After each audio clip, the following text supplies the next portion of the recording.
All right, everybody, I'm here to talk about the Strategic Petroleum Reserve.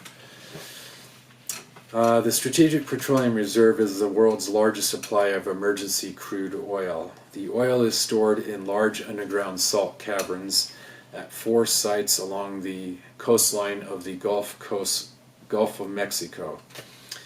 And those sites are located in Louisiana and Texas. The capacity of the total reserves is 714 million barrels. The Energy Policy and Conservation Act sets the conditions that determines if a sale of some of the oil is needed.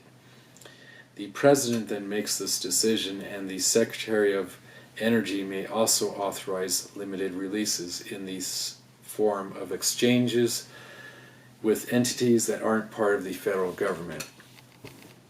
The oil is located in areas where it can be distributed to nearly half of all U.S. refineries. After the 1973 oil embargo against the U.S. by the Organization of Arab Petroleum Exporting Countries, President Gerald Ford signed the Energy Policy and Conservation Act of 1975, which established the Strategic Petroleum Reserve. The reserve is used to alleviate the market impacts of both domestic and international disruptions. The International Energy Agency program requires member nations to hold the equivalent of 90 days of net imports of oil and petroleum products as a reserve stock. So the Strategic Petroleum Reserve fills this requirement. It is also a deterrent to hostile threats to cut off oil supplies, and it protects the U.S. economy. Right now, the reserves are at their lowest levels since 1984. As of September 30th, 8 days ago, there were 416 million barrels in the Strategic Petroleum Reserve. Keep in mind, it has a capacity of 714 million barrels, and about a year and a half to 2 years ago it was sitting at 640 million barrels. So right now it's at 416, and it's sinking at the rate of 1 million barrels a day. The Independent Petroleum Association of America has been vehemently opposed to tapping the reserve to counter gas prices because the depleted reserve puts the country at risk. It concerns me. It shouldn't be used just to try and lower gas prices. That's a political thing. It should be used if there's a major disruption in supply of oil. Major disruption like the 1973 oil embargo. Now, the 1973 oil crisis began in October of 1973.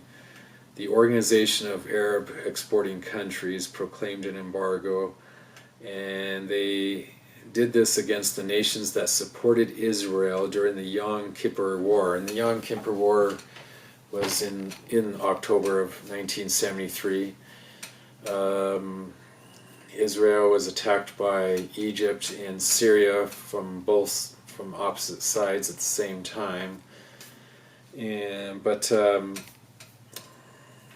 the Soviet Union was helping the Arab states that were supporting the attack on Israel, and then the United States was supporting Israel, so there was concern this was going to end up being a war between the USSR and the United States. But at any rate, that's what caused the 1973 oil crisis, was the embargo.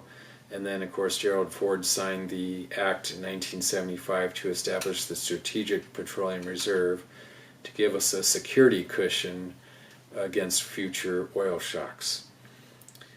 Now, here are some of the recent releases of oil from the reserve. In November of last year, the administration released 50 million barrels to address high gasoline prices. Again, they said it was to address high gasoline prices.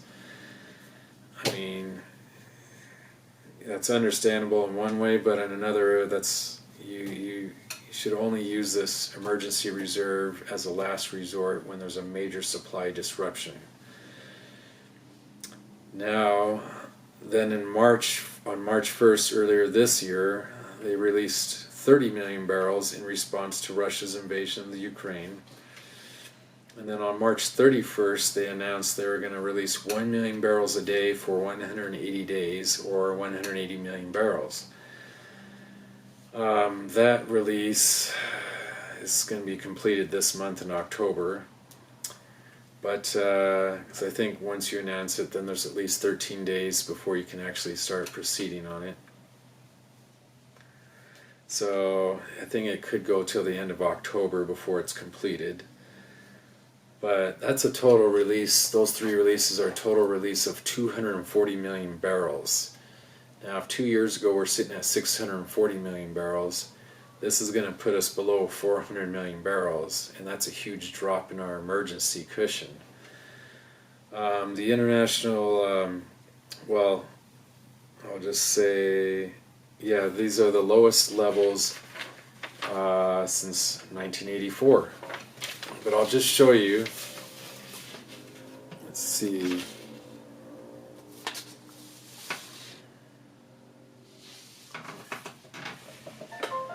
I'll show you on this board as an illustration. This is the total capacity of the Strategic Petroleum Reserve, 714 million barrels. This is what it looked like about a year and a half to 2 years ago. It had 640 million barrels. Now all of a sudden we're at 416 million barrels. And keep in mind, this is our emergency reserve to use if all of a sudden we have a major supply shortage. So that's a lot less cushion to work with, which exposes us to potential problems with other countries. So anyways, that's a little bit about the Strategic Petroleum Reserve, and again, it's concerning that we're using it just to try and drop gas prices by $1 a gallon. Because also there are requirements to refill this. Now, when we refill it, it's going to have the opposite effect as when we release the oil. When we release the oil into the market, it helps drop prices a bit, but we're going to have to buy millions of barrels of oil to start refilling that reserve, and they say they're going to start doing that at the end of fiscal year 2023, so about a year from now they're going to start refilling that, and that's going to be millions of barrels they're going to have to buy to put back in those reserve caverns in the Gulf Coast, and that's going to help put the price back up. So it really should only be used for major supply disruptions, but whatever, it's out of my control. And so just another thing in our crazy world. So thank you very much and have a good day.